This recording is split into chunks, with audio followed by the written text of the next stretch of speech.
salutations, Earthlings. My name is Steel 5000 and I welcome you to our 4th episode of Loving the Alien. Loving the Alien? Is that the name of the show? Indeed it is. I love it. Good name. Thank you. Last episode we had quite an adventure in Berlin with Mr. Hausmeister. You can't imagine. Tonight we are back in Madrid revving it up with the rockstar techno duo Motor.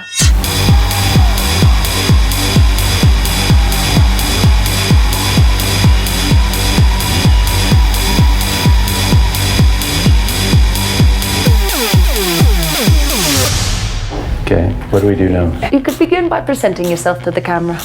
I am Bryan Black from Motor. I am Mr. No from Motor. Please, enlighten me. How did the Motor story begin? When we met, we dropped everything we were doing. He was a drummer in all these famous bands and all these studios and all that stuff. And I came from the industrial scene. I went on tour with Marilyn Manson and did all that stuff. But when we met, we wanted to get rid of all of the rock and roll stuff. No drums, no guitar. We wanted to make electronic. Not the rock and roll stuff, the boring studio stuff with boring motherfucker musicians. Yeah. Because I like rock and roll. Yeah, no, rock and roll.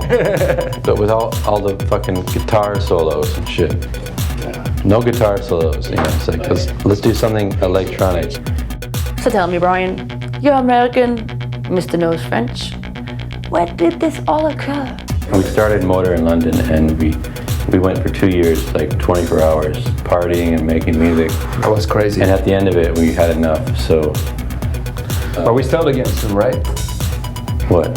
The partying and shit again. Yeah, it's about time to start. We've had a year off. Yeah. We're gonna work back. We're working on it. Talk to us about your first release together. The first thing we did as Motor was we did a remix for Throbbing Gristle. And Nine Inch Nails played that track as the intro music for their tours. And our first remix became like this, it was very experimental. But everybody went crazy for that Throbbing Gristle. It was the first track on the album. Like he did the whole album of remixes and we ended up being the first one. It was and the buzz was up for us and that's how we got the kick into the society.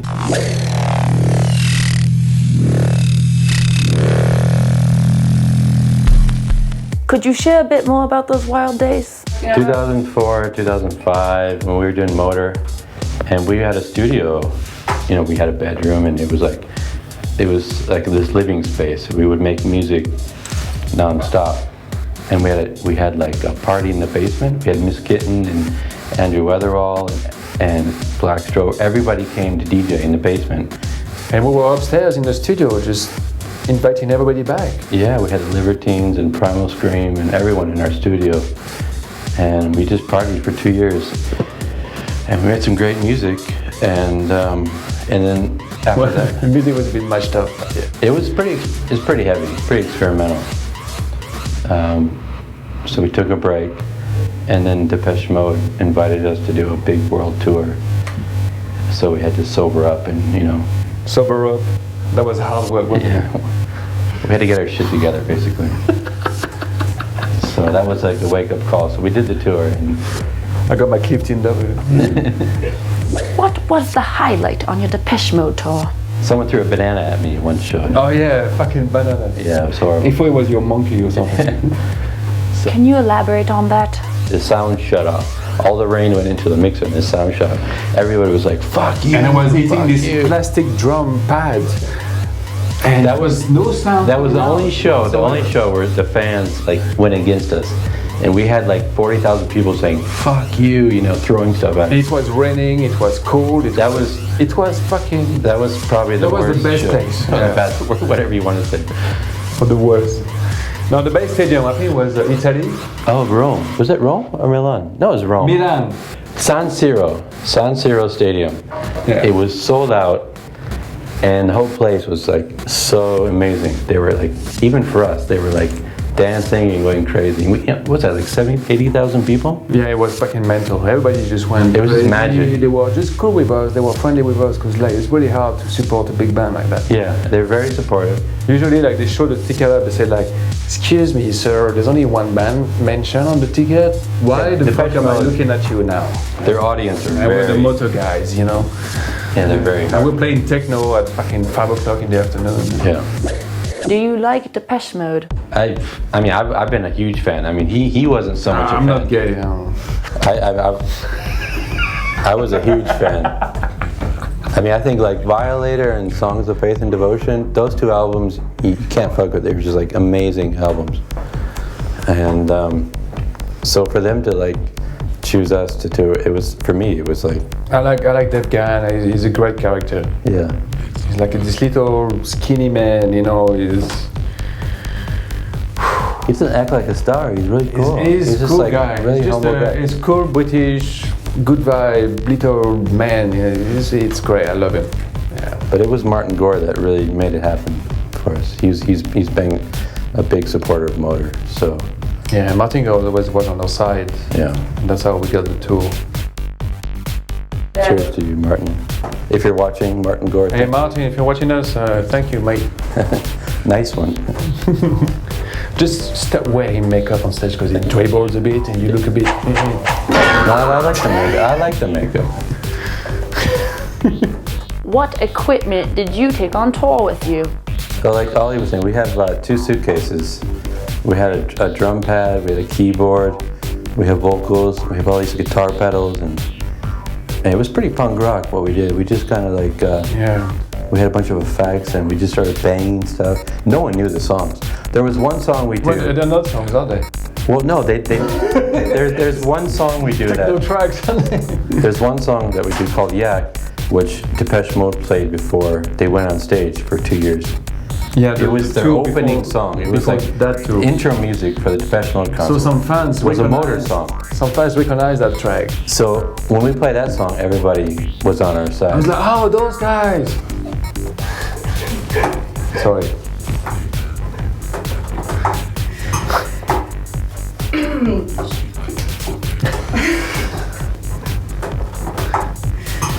Tonight you had a different setup.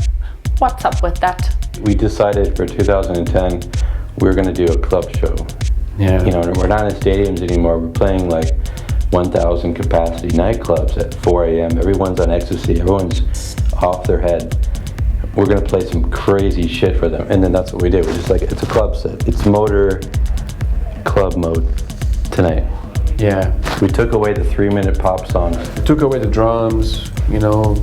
I was more into like expanding the sound with some effects to make the crowd go away a little bit more. And it's nice to see people at the back like with hands in the air and responding to that sound because it's... Yeah, we had everyone with their hands up in the air a few times. Yeah.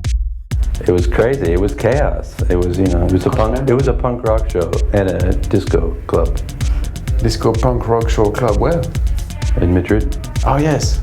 Is this your first time playing in Madrid? We've played a couple times in Madrid. Yeah, we played. What was the We last played night? Clubbers Day, big festival with Felix the Housecat and Richie Houghton. That's right. But we prefer the more intimate venues like this, the smaller clubs. Yeah, it's more sweaty. People can like punch you in the face or they can throw drinks at you. Yeah. It's good gym for us. You know? Yeah. By gym, do you mean workout? You look great. Both of you. If I may ask, what is it that you have in your hand there, Mr. No? Oh, this is my new cancer stick. Yeah, actually, it's You don't get cancer from that, dude. It's cancerless stick. Yeah. It's black. It's gay. blue. It's not gay. Oh, it is gay. It looks like lipstick. Every time I take a puff, I put my lipstick on. And actually, it's great. It's like this company called Totally Wicked. It's an electronic cigarette. There's no smoke. But smoke comes out of his mouth. Yeah, you get a nicotine, like a vapor. It's vapor. This is where it's a vapor. This is where you get it wrong. This is not smoke. This is vapors. It's a vaporizer. Yeah, no. This is a great product, and they're going to ban it in England because They're gonna ban it everywhere eventually. Why do you think that? they're going to ban it everywhere because it's too good. Well, I'll be. It's harmless. It's ridiculous that it's being banned. I mean, in America, you can't buy one of those, but you can buy a semi-automatic machine gun if you're 16. Good heavens. Let's talk about something a little more pleasant, shall we? What's cooking in the studio? We've been working for We did some pop shit. a year. We've been doing motor music, and we've been getting people to sing. We've been doing like motor with vocals as an experiment, and we've got an album of that, and then now But it's not motor, it's a different project. Yeah, now it's called Manual Control. We're going to start this other project called Manual Control, which is motor with vocals, and then there's motor, which is going to be like we're working on a new album for that. So we've got two things keeping us busy at the moment. Digital or analog? I'm completely analog. I'm back to analog. Like, I've done a digital shit for 3 years or 8 years now, and I'm fucking bored of it. I think it's time to go analog again. Analog, digital. I mean, we've always done that. We've always mixed the two. What software do you use? We use Logic Pro, Mixbus. and I mean, we use Ableton and stuff. I don't like Ableton. But It's a bit mostly cheap. it's Logic Pro. That's our thing.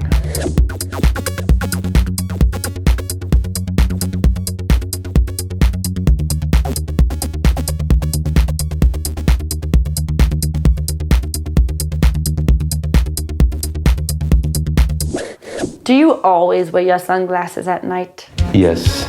Mostly, yeah. Sunglasses at night. We didn't want to wear like a gay mask, like everyone else has got these masks on. So we decided that sunglasses. Yeah, it's like Isn't I it? looked so normal like that. It's like suddenly I'm like a star. Look, just like that. Magic. What's your opinion of the electronic music scene today?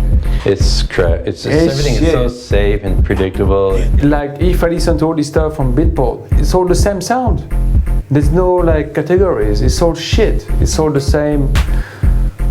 Want to prove something? Want to be there? You know, Just make the audience put their hands up in the air, make everyone go crazy. It's like And this is the vibe. This is where you're going to be like this, and this is where you're going to be like that. And it's like, what the fuck happened to the music system? It's not the way it should be. It should be unpredictable. It's like, oh, what's going on now? We need something. we need some more innovators. It's time for people to come up with some like completely Yeah, I mean, dance music off the wall it's stuff. becoming dull again. And the reason why we got into this because dance music was so fucking dull. And we came in, we did the industrial, the distorted techno thing before Boys Noise, we started the whole thing off. Yeah, we did that shit. Yeah, but then we got bored with it. We created that whole bloody beetroots, that whole justice thing. We did that, and everyone followed. And now it's like dance music is stuck in that rut again. It's like Yeah, it's nothing like, new. We got rules everywhere on all these tracks. So in order, things have to change for dance music big job to become. to do. We got to kill up on this shit, man. So it's not our job. It's everyone's job, but it doesn't seem like anyone's doing it. Everyone's just playing safe, and that's why we're trying to we're going back to the drawing board now with motor. Yeah, it's got to be unsafe and unpredictable. Well, I hope those words inspire new good music. Thank you, gentlemen, for joining us tonight. It has been delightful. Thank you. Join us next episode as we meet up with the godfather of higher NRG techno from Hamburg, Germany, Dennis Karimani, better known as Remute. My name is Steel 5000 and this was Loving the Alien.